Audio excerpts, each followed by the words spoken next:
would you like to make a dangly earring? I just love them. I love wearing them. Let's have a look at all the colorway I got down in my mat. Don't forget findings, as well as they do come in different colors, same as well the beads and the loose side beads themselves, so you can really personalize the colors how you want to have them. I love using darker findings as well, but especially if I'm wearing black, they are perfect to go. There's only 2 techniques you need to know to be able to make this earring. So you need to learn, and I'm going to show you how to wrap a loop on a headpin ball, and you need to know how to open and close a jump ring, and that's it. That's all you need to know to make any of these beautiful earrings. I do call them last of the summer wine because they do remind me a bunch of grape. But let's get started, and I'll show you how to wrap the loop first. And just before I show you how to wrap the loops, I want to show you how to organize yourself. So what I like doing is take one of the headpin balls, pop a crystal or a pearl on all the way down, and just bend the top by 90 degrees and create nice little neat piles on my mat here. Now they're not going to fall off anymore because this bend is going to stop them falling off, but creating these piles just really speeds everything up because I don't have to constantly pick up and put down my pliers as I'm making each one of them. To wrap your loops, you're going to need 2 pairs of pliers, a round nose pliers and a chain or a flat nose pliers to be able to grab the end of the wire. So I'm going to grab my pin here. I'm going to hold towards the tip of my plier here. Your round nose pliers gets thicker and thicker as you get further up, further into your plier. But we really want to go just maybe half a centimeter from the end, so we have nice and small and neat loops. So I'm just grabbing it. I'm just going to show you from all different angles here. I'm just grabbing it by the end. I'm going to bring the end around, and I'm gonna, you can do this part by hand, and I'm just gonna cross the wire over.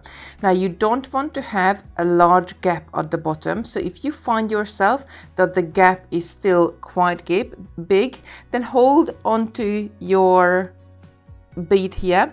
You can let the little loop go at the top and reposition your pliers and just bring this around, just curl the end down a little bit more, closing that gap between your loop and the pearl bead there. Then I'm going to grab my chain nose pliers. I'm going to grab the end of the wire here, and I'm just going to bring it around. I'm going to turn it into another angle for you. So you see, so I'm just bringing it around. And again, you can always reposition yourself and bring it around, wrapping around. Now, I do like to wrap it maybe 2 or 3 times, or if I'm working with some shorter length of headpin balls or shoulder lengths for headpins, then I do wrap it all the way. Now this one is quite long. I got a 50mm one here, which is a couple of inches long. So I'm going to go ahead and I'm going to trim the end here. So I'm going to, with the flat side of my cutters towards my wrapping, I'm going to cut the end off, make sure the end doesn't fly anywhere away. And then I'm just going to hold on to my pearl. And what I want to do here, I want to tuck this little end in. So I'm just pressing it on, as you see.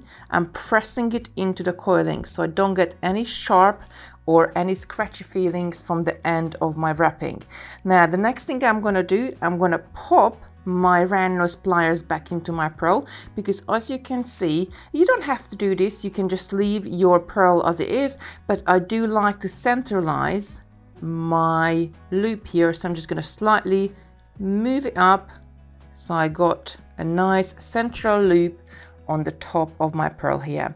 Now you can repeat this for crystals, you can repeat this for more pearls. You're gonna need quite a few of them, so keep on going until you have a nice pile. Now wrapping your loose side leaves are somewhat different because we don't really need the loop right at the back. We're going to lengthen this. I'm just going to bring the earring in here to show to you. We need to lengthen the back of it to make it a little bit longer so it stands out, it droops down on the top of our earrings. There we go. So you can see the length of it is quite long. Now I'm going to pop a headpin ball into the hole on there. take it all the way down, and again I'm going to bend this towards a 90-degree bend. Now this can still fall off because the lucite leaf is quite thin, so I'm going to do it there and then. I'm going to get my round nose pliers, but instead of creating the loop right on the back of it, I'm going to create the loop on the top towards maybe there on my lucite leaf. So I'm going to bring this around, and I'm going to do the same thing here as well. I'm going to wrap the bottom of it. So I'm just going to grab the end and just bring this around again 2 or 3 times, just to really tighten this up, just like that. And I'm going to go through the same process as I went with the beads. I'm going to cut the end nice and flush, and then I'm going to take my chain nose pliers. I'm going to tuck the end in so I don't get any scratchy feeling or any irritation from them. And then if I need to, I can put my round nose plier and reposition my loop on the top. Make a few of this as well. This is optional, you don't have to do this, but if you would like to, it adds a perfect decoration for the top of your bunch of grape earrings. So to construct your earring, you're going to have to open and close a series of jump rings. Now some of them here has got only 2 pearls on them, and as we're moving up, I added more and more pearls and crystals for the same jump ring to create the bunch effect. So a couple of things to organize yourself. Close and open your jump rings. I'm going to show you how to open your jump ring. So take your jump ring, support it with a 2 pairs of pliers. You're going to hold it, the little cut right at the top there. You're going to hold it parallel to that cut, and then you're going to twist one towards you. Let me move my hand, one towards you, the other one away. And it's really good to have an open pile of jump rings on your mat.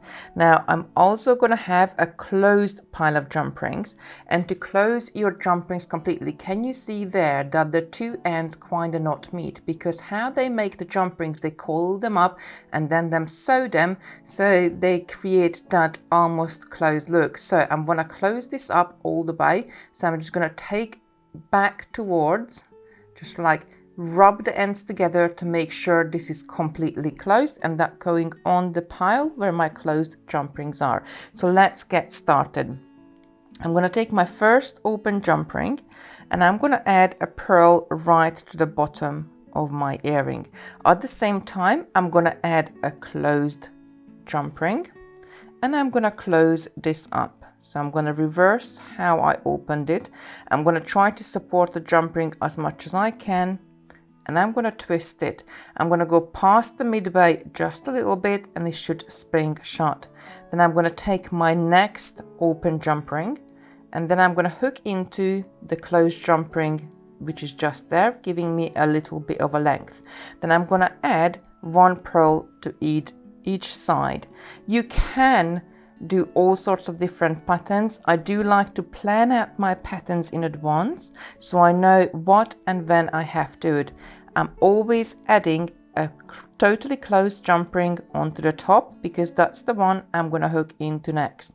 So I'm going to close this one up as well. So I'm just going to take my next open jump ring. This is why it's so important to have a pile of open jump ring on your mat, because I don't have to put my work down to open another jump ring. I can just pick this up quite easily, hook into my work there, hook into that closed jump ring, and add the beads I need to add. So I'm adding a pearl and the crystal to one side. Then I'm gonna grab hold of this side and add a pearl and the crystal to the other side as well. Then, as always, a closed jump ring, which I'm gonna hook into next. And I'm going to close this in, and quite easily picking up another open jump ring, and I'm going to hook into that closed one which is there.